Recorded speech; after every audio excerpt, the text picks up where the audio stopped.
Bonjour, Monsieur Soral. Je suis américaine, adhérente à ER, et je suis votre travail avec assiduité.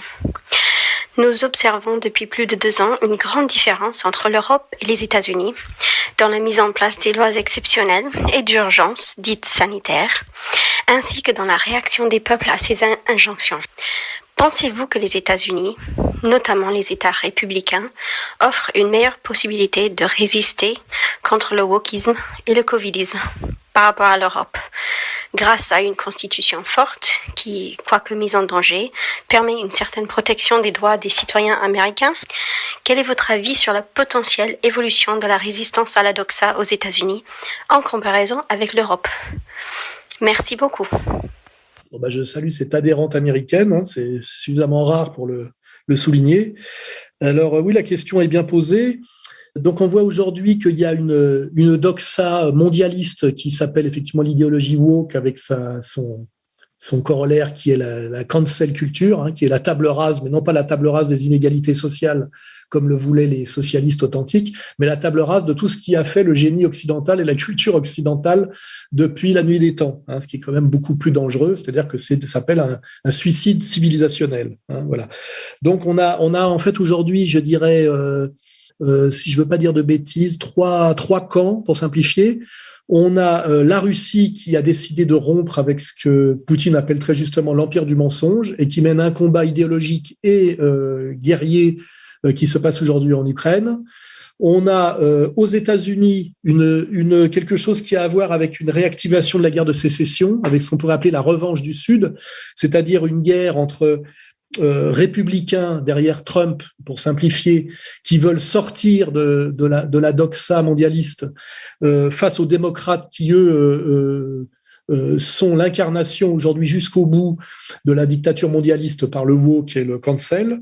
Donc on va dire, une guerre civile aux États-Unis, et je pense que l'avenir montrera la victoire des républicains sur les démocrates. Ces républicains, en fait, ont vocation à dialoguer demain avec la Russie de Poutine et aussi les Chinois pour changer fondamentalement l'ordre mondial.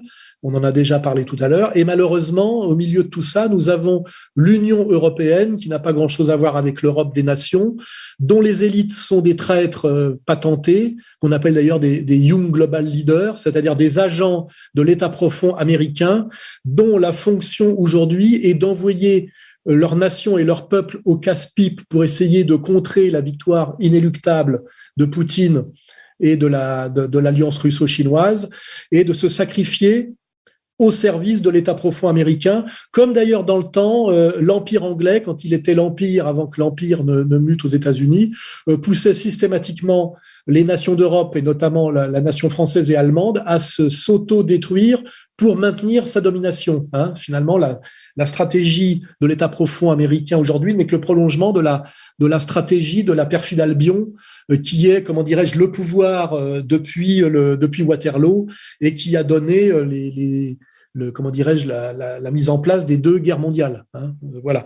Donc, pour répondre à la question, les Américains, comment dirais-je, républicains, c'est-à-dire ceux qui sont derrière Trump, sont sans doute aujourd'hui bien mieux armés que nous le sommes nous, parce que c'est une vraie force politique qui s'oppose frontalement aujourd'hui au wokisme démocrate, alors que nous, en France, nous avons le Rassemblement national qui est quand même bien pâle et bien moins doctrinalement armé que ne l'est le républicanisme américain. Il suffit de voir la position de Marine Le Pen sur l'avortement par rapport à ce qui se passe aujourd'hui aux États-Unis. Donc, nous n'avons que le RN qui n'est pas grand-chose. Nous avons en plus le handicap du NUPES, où en fait les wokistes du NUPES sont là pour stériliser la dimension respectable et donc sociale de ce qu'on peut appeler le mélenchonisme. Donc on a une espèce de caca français et un caca européen qui me fait dire, et je le dis depuis un moment, que de toute façon, cette Europe des nations trahie et affaiblie ne pourra pas se sauver par elle-même. Elle sera sauvée par la victoire de Poutine en Ukraine, et sans doute par le retour au pouvoir de Trump et des républicains trumpiens aux États-Unis, et Et du fait de cette, comment dirais-je, nouvelle collaboration du pouvoir, de ce pouvoir américain, du pouvoir russe et du pouvoir chinois, ça produira l'alignement de l'Union européenne, enfin de l'Europe, en espérant d'ailleurs que ça produise le retour aux nations européennes. Mais de toute façon, le salut de l'Europe ne pourra venir que de la victoire russe en Ukraine et que de l'alliance que j'appelle de mes voeux, du retour des républicains aux États-Unis derrière Trump et du dialogue qui se créera avec le pouvoir russe poutinien. De ce dialogue et de cette nouvelle coalition et de cette nouvelle définition de ce qu'est l'ordre mondial de demain, multipolaire, viendra effectivement le salut en dernière instance de l'Europe et le salut de la France. Mais malheureusement, je rappelle que la France, si on regarde la carte du woke, est sans doute le pays le plus soumis et le plus enfoncé dans la merde wokienne. Je ne parlerai pas de la Suisse, qui me semble, je le constate malheureusement jour après jour, aussi dramatiquement bien placée. Voilà, ça c'est petite remarque sur la Suisse, puisque effectivement je rencontre quelques problèmes en ce moment à cause de cette virulence et de cette puissance de l'idéologie woke dans ce pays que je croyais naïvement épargné par sa légendaire neutralité, à laquelle, d'ailleurs, vous pouvez constater que le pouvoir suisse a totalement renoncé en se rangeant derrière le perdant Zelensky dès le premier jour, ce qui ne va pas manquer de coûter très cher à la Suisse demain. Mais peut-être faut-il aussi qu'elle en passe par là. Voilà.